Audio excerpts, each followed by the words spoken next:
ఒకవైపు ప్రభాకర్ చౌదరి గారు ఒక్కరే, అటువైపు జేసీ సోదరుడు అటు దివాకర్ రెడ్డి కానీ అటు ప్రభాకర్ స్థానికంగా ఎమ్మెల్యే ఆయనకు కూడా ఆయన ఏం జరిగే విషయాలను కానీ అదేవిధంగా ఈయన ఎమ్మెల్యేగా ఆయన ఎంపీగా ఇద్దరు కూర్చొని మాట్లాడొచ్చు. కొన్ని సందర్భాలు కూడా మాట్లాడుకున్నారు.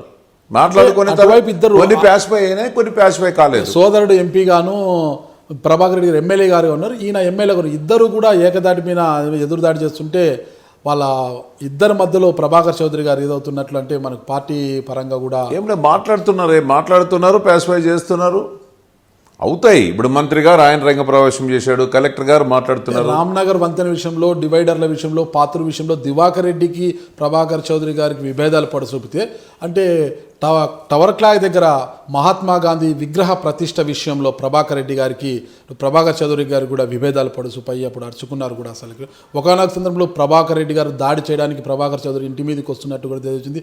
ఆ నేపథ్యంలో ప్రభాకర్ చౌదరి ఇంటి మీద కార్యకర్తలంతా కూడా గుమిగూడారనమాట. అంతే అపోహలతోనే, వాస్తవంగా ఆయన ఇంటి మీదకి వస్తున్నాడు అనేది లేదు. ఈ ఊరికే అపోహల మధ్యలో మీడియా ఈ కొంతమంది మధ్యవర్తులే ఊరికే ఇంటి మీదకి వస్తున్నాడు. ఇంటి మీదకి వస్తానని నాతోనే నేను ప్రభాకర్ రెడ్డితో మాట్లాడాను. అంటే ఇన్ని సంఘటనలు జరుగుతున్నాయి, ఇన్ని జరుగుతున్నప్పుడు ఒక జిల్లా ఏ రోజైనా వాళ్ళని కూర్చోపెడతాము, జిల్లాకు పిలిపించి వాళ్ళ సోదరులు జేసీ సోదరులు కానీ ఇటు ప్రభాకర్ చౌదరి కానీ పిలిపించేసి కూర్చొని ఎందుకు వీళ్ళ మధ్య ఇలాంటి ఎందుకు మాట్లాడలేదనుకుంటారు మీరు? డివైడర్స్ విషయంలోనే మాట్లాడాము. అదేవిధంగా మిగతా విషయాన్ని కూడా పెద్ద ఆయన ముఖ్యమంత్రి గారు పిలిపించి మాట్లాడారు. ఇప్పుడు నేనే కాదు కదా, నా లెవెల్లో ఏది నేను ఖచ్చితంగా చేయాల్సిందే. కానీ నా చేత కానప్పుడు పెద్దవాళ్ళ దృష్టికి తీసుకెళ్తే బాగుంటుంది. పెద్ద ఆయన దగ్గర అయితే ఇద్దరు వింటారు.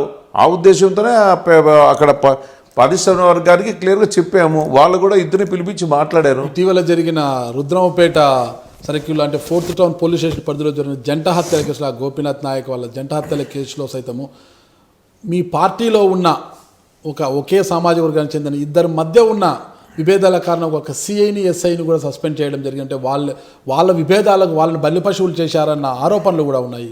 ఒక జిల్లా అధ్యక్షుడిగా మీరు ఏం సమాధానం చెప్తారు దానికి? నాకు తెలిసినంత వరకు పూర్తి సమాచారం అయితే నాకు కూడా తెలియలేదు. వాస్తవంగా అయితే ఆ గోపీనాయక్ మర్డర్ జరిగిన రోజు మాత్రమే నేను మా విలేజ్లో ఉంటే ఇన్ఫర్మేషన్ వచ్చింది.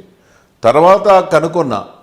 అయితే అక్కడ వాళ్ళ ఇద్దరి మధ్య వ్యక్తిగతంగా ఉండే దీంతోనే ఆ మర్డర్లు జరిగాయి. అక్కడ లోకల్గా ఆ చంద్రబాబు నాయుడు నగర్లో ఉన్నటువంటి 2 గ్రూపుల మధ్య ఉన్నటువంటి తగాదాలే ముఖ్య కారణం. ఇదేమో చంద్రబాబు నాయుడు కాలనీలో 2 గ్రూపుల మధ్య ఉన్న తగాదాలతోనే మర్డర్ జరిగింది అంటున్నారు. మరోవైపు మీ పార్టీలోనే ఒక సామాజిక వర్గము ప్రభాకర్ చౌదరి గారికి రక్త మరకలు అంటించడానికి ప్రయత్నిస్తున్నారని ఆయన ఆరోపిస్తున్నారు. ఎవరన్నారు అట్లా?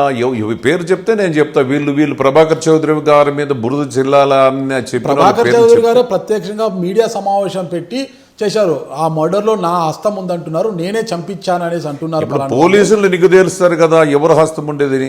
మనం ఎవరు హస్తం ఉంది అనేది బయట ఎవరో చెప్తే మనం మాట్లాడితే బాగుండదు. కానీ నాకు రక్త మరకలు అంటించద్దండి ప్రభాకర్ చౌదరి అంటున్నారు. అంటే ఇంతవరకు అవును, రక్త మరకలు అంటించద్దండి. ఎవరన్నా అంటించకొస్తే వాళ్ళు నిగ్గు తేలుతుంది కదా పోలీస్ ఎంక్వైరీలో. అంటే మీ పార్టీలో వాళ్ళు అంటించేకి వచ్చింది. మా పార్టీ ఎవరు చెప్పారు అంటించేకి? ఎవరు ప్రయత్నం చేశారు? ప్రభాకర్ చౌదరి గారిని అడిగితే ఒక జిల్లా అధ్యక్షునిగా మీరు కూర్చోటి మీకు ఎవరు అంటించాలని చూశారంటే ఆయన సమాజం అయితే ఆయన స్పందించి ఆయన చెప్పలేదు. అది ఎవరో ఇప్పుడు అంటించే ప్రయత్నం చేశారని ఆయన పేరు చెప్పలేదు. వాళ్ళు ఈయనకు ఉంది దీంట్లో హత్యలో ఈయన ప్రమేయం ఉందని వాళ్ళు చెప్పలేదు. వాళ్ళ పేర్లు చెప్తే నేను కరెక్ట్గా చెప్తాను. తొలి నుంచి కూడా టీడీపీని నమ్ముకొని ఉన్నారు. ఏదైతే అధికార వాంఛతో చివరి నిమిషం వరకు 2014లో 2014 టికెట్ కోసం ఆశించిన అత్తార్ చాంద్ భాషకు చుక్కెదురు కావడంతోనే అధికార వాంఛతోనే వైసీపీ నుంచి బరిలోకి దిగారు. అక్కడ ఎమ్మెల్యేగా గెలుపొంది తిరిగి ఇక్కడ టీడీపీలోకి వస్తే మంత్రి పదవి ఇస్తాము, తాను చేసుకున్న అప్పులను కూడా తీరుస్తాము అని భరోసా ఇవ్వడంతో ఇక్కడ ఇవన్నీ భరోసా ఇచ్చిన మాకైతే తెలియదు. ఇచ్చినారనేది కూడా అయితే ఎక్కడ లేదు. మీరు మాత్రమే చెప్తారు ఏదో భరోసా ఇచ్చాడు, మంత్రి పదవి ఇస్తాము, కోట్లు ఇస్తామని ఎక్కడ లేదు. అది